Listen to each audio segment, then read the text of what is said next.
Welcome to Wake Up and Teach by Kelly Education, where we uncover inspiring stories and strategies for reimagining our nation's education workforce.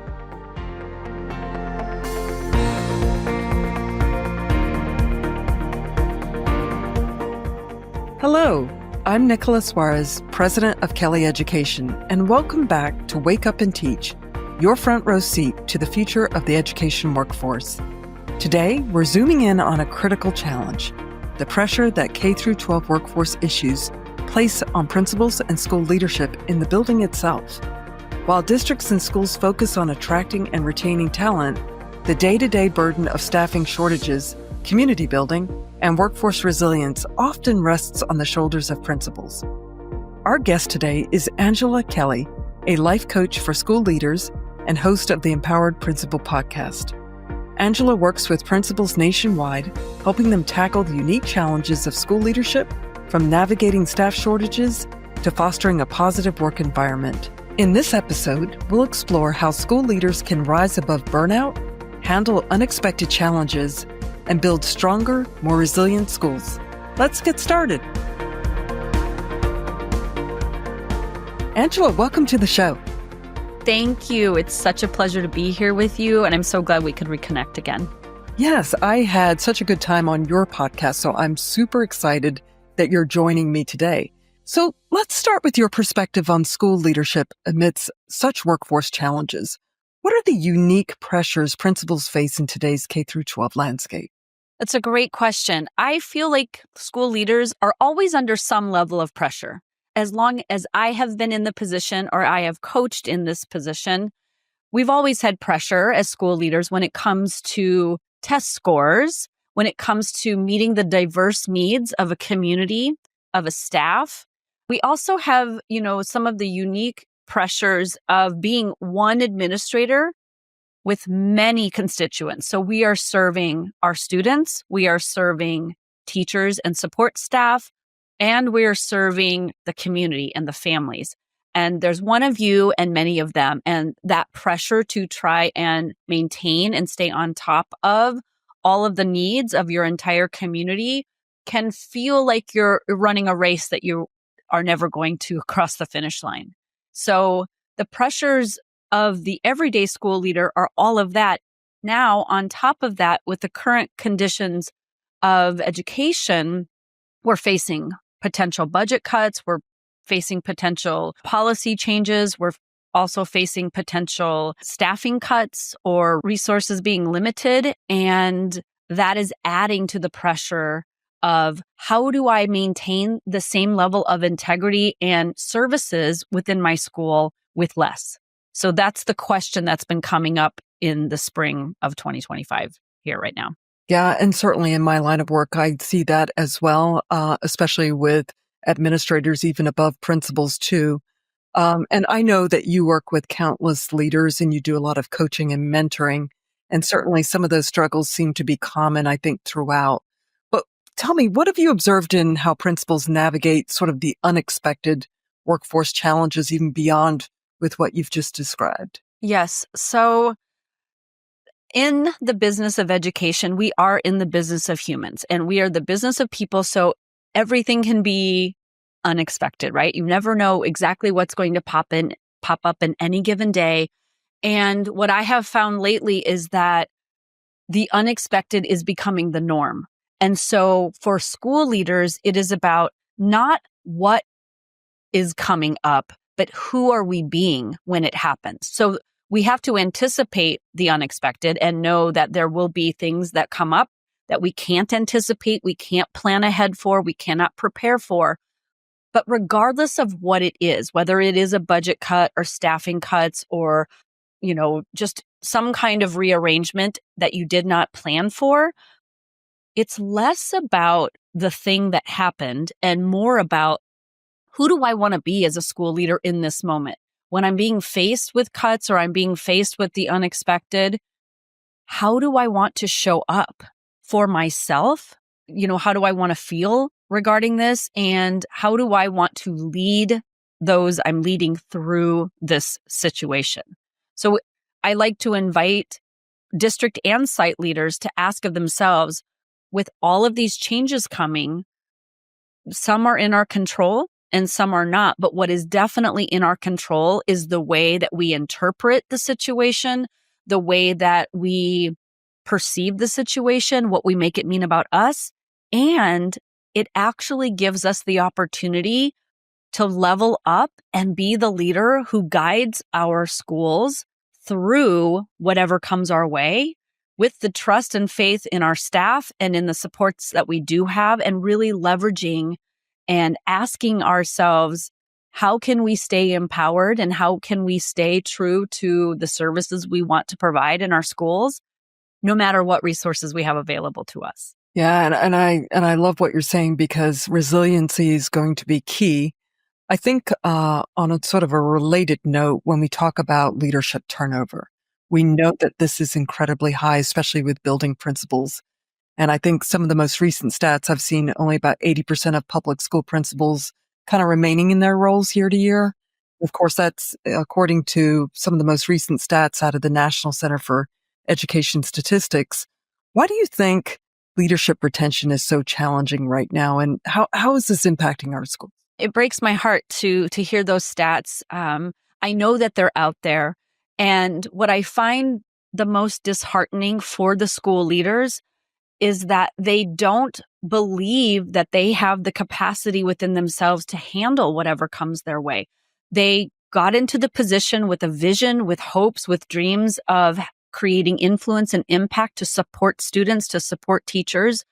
And when the demands come rushing in as they do, and especially the unanticipated, it can feel like the job is happening to you and that you're not capable of handling it. And unfortunately, another part of this job is it feels very isolating. Many school leaders are leading in isolation. They do not have a team to lead with. I know for me, for example, I was a principal. I didn't have assistant principals or dean. I didn't have any other administrative members at the site on my team. And that can feel very isolating for many of the leaders out there who are working in isolation. So what happens is they start to doubt themselves.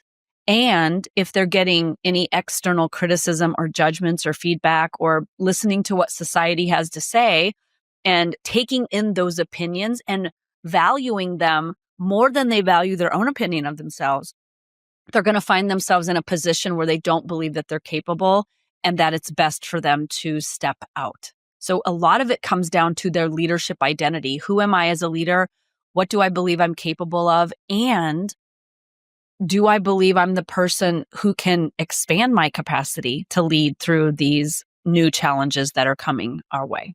And I think that's a really, really important point. And I think those principals that are just doing a phenomenal job, one of the things that they do really well is foster a sense of stability and support within their teams, even when they have high turnover.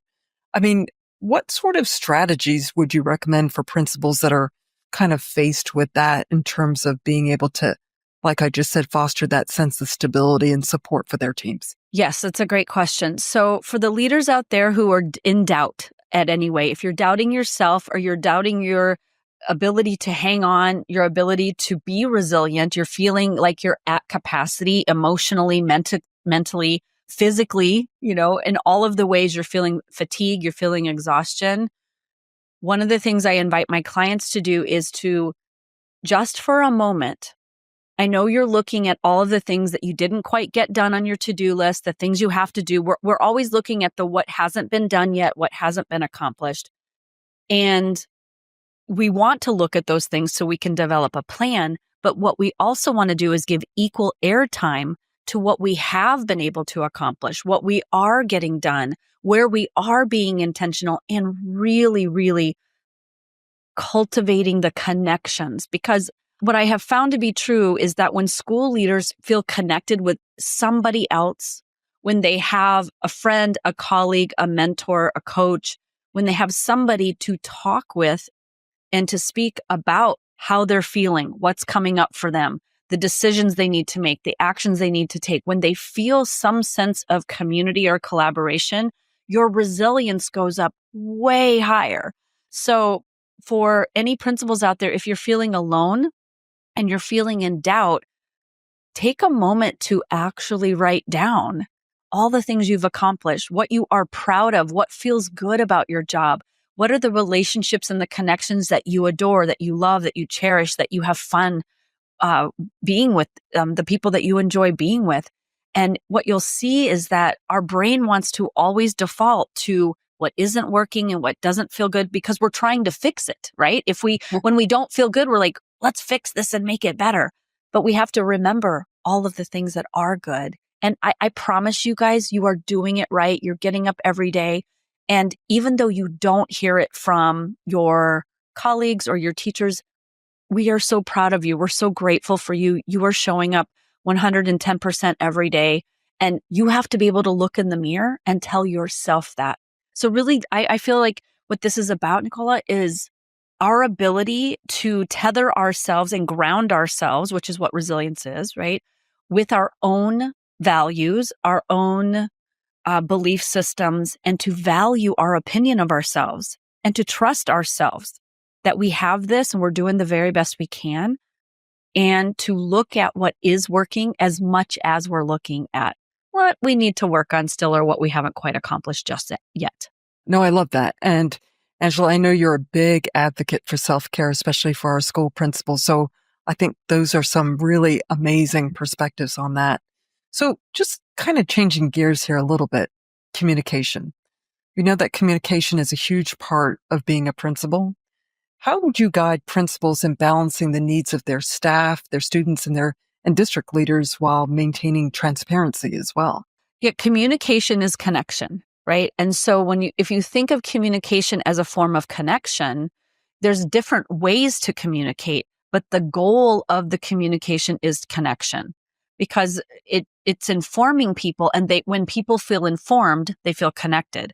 So my invitation to all school leaders is to be as transparent as possible, as often as possible, because the goal is connection. So when people feel connected, they feel heard, they feel understood, and they feel a sense of stability when there's a connection there. So for example, teachers, this time of year, it's spring. It's like, I call it March Madness, where all of the HR things are happening. We're letting people know if they're going to be returning or not returning. We're hiring, we're letting people go.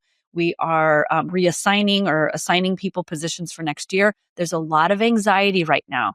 So one of the things we can do to create stability and assurance for people is to be as transparent with them as possible. And for example, with HR things, there are certain things you can tell your staff, and there are certain things you can't because they're HR related. So what I like to offer is, I can't share this with you, but here's what I can share with you. What I can share with you is fill in the blanks. Your individual position will be here. Here's what I'm thinking for your assignment for next year. Reassuring the individual, while you can't share all of the, the goings on because everything's not coming, to the surface quite yet.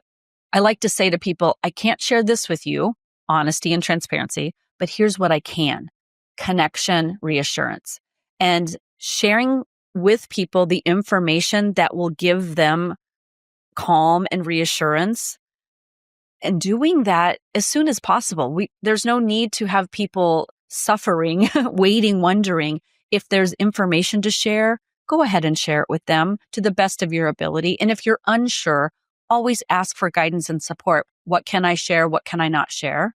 And the same applies at a district level. Like, let your principals know as soon as possible any changes coming up so they can prepare themselves to prepare their staff.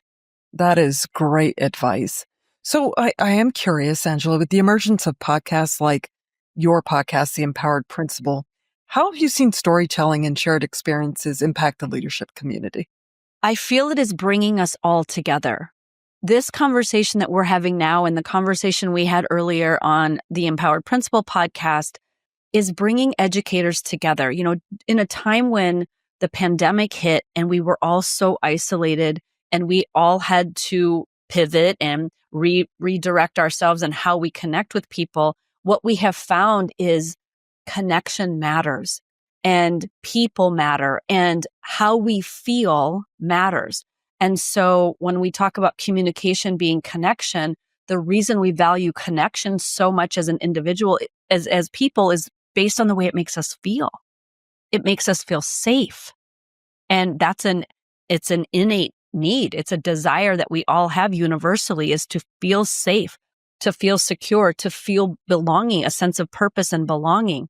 And that connection really matters to people. So when we are coming together via a podcast or a coaching group or through Kelly Services, where you're connecting people who need substitute teachers, and we're filling spaces and we're filling needs in ways that brings us together.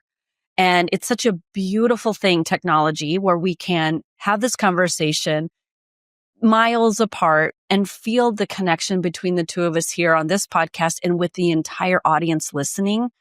I really believe that if we can come together and feel a sense of connection as school educators and school leaders, be that site or district or state leaders, coming together, being authentic, transparent, having these conversations, but it really comes down at the very core, it's how we feel. And how we feel impacts the decisions we make and the actions we take, which those two things impact the outcomes we create. So we need to be mindful that how we're feeling and tuning in and checking in with ourselves. How am I feeling? If you're feeling disconnected, think of how you make decisions and how that impacts your decisions versus if you're feeling really connected and you're feeling that people have been communicating with you. It feels different. And when you're in that different energy, you're going to respond differently. So connection's key, and it all comes down to emotion. And I am thrilled that we have the technology to be able to connect globally across the entire world. As educators, we can come together and have conversations about what's feeling good, what's not feeling so good, and how might we be able to make that better for all of us. Yeah, I love that. And, as we're sort of drawing to our end of our podcast, I do ask this question of you. If you could give one piece of advice to any new principal stepping into the role, what would that be? I love this because I am in the middle of a training for aspiring leaders who are getting hired and then brand new first year leaders. So my dear, sweet first leaders, here's what I would like to offer you is there will always be too much to do. There will always be more demand than you can fulfill in a given day. And if you can reconcile that from the very beginning and say, now what happens is you start to not use time as the excuse. A lot of people will come and say, oh my gosh, I'm so overwhelmed. I'm so confused. I can't prioritize. There's too much to do. There's not enough time.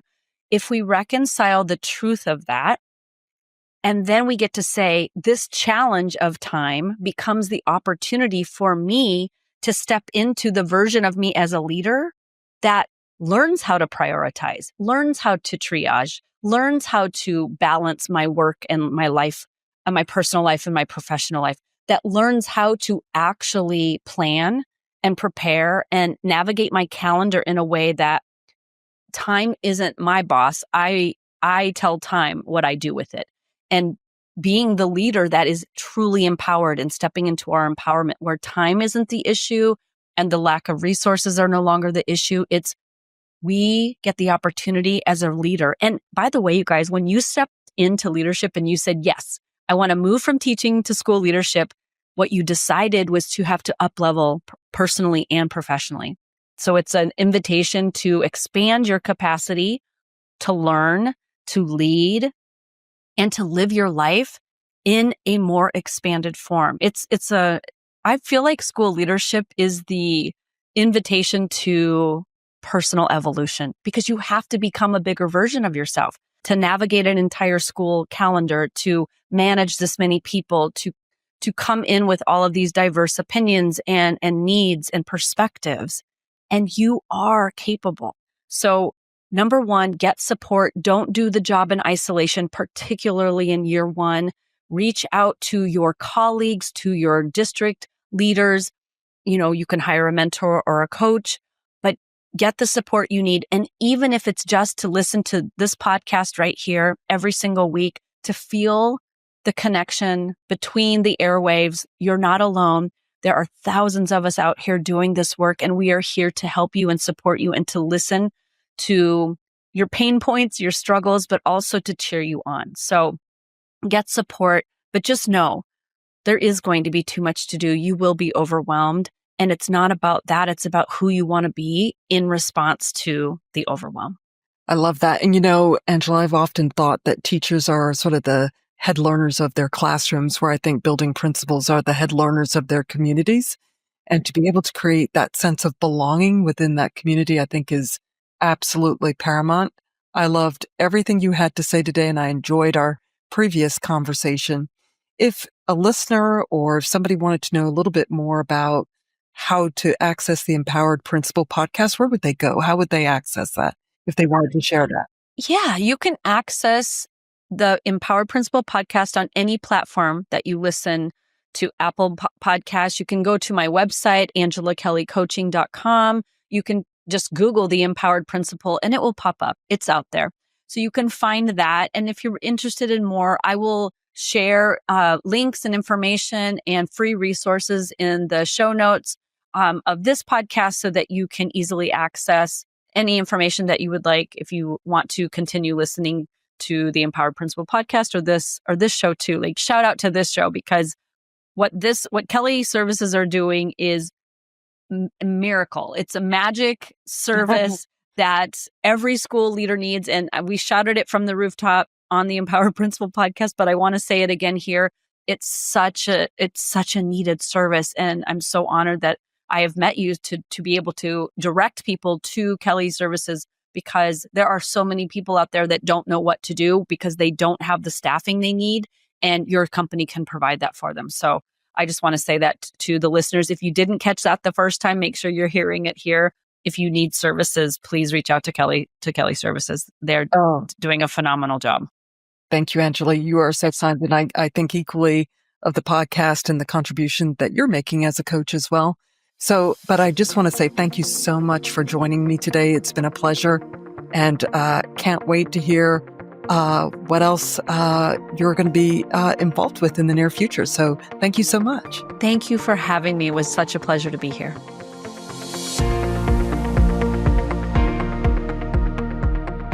What a great discussion with Angela Kelly. Her insights into the pressures facing principals and the strategies for building resilient leadership showed just how essential support systems are in K-12 education. It's very clear that by equipping school leaders with the tools and mindsets they need, we can create stronger, more stable school communities.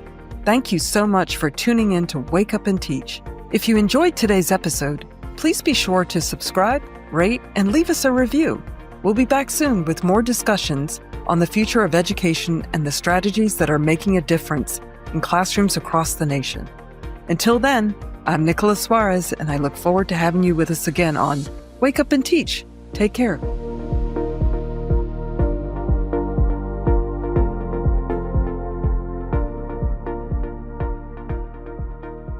This podcast was produced in partnership with Amaze Media Labs.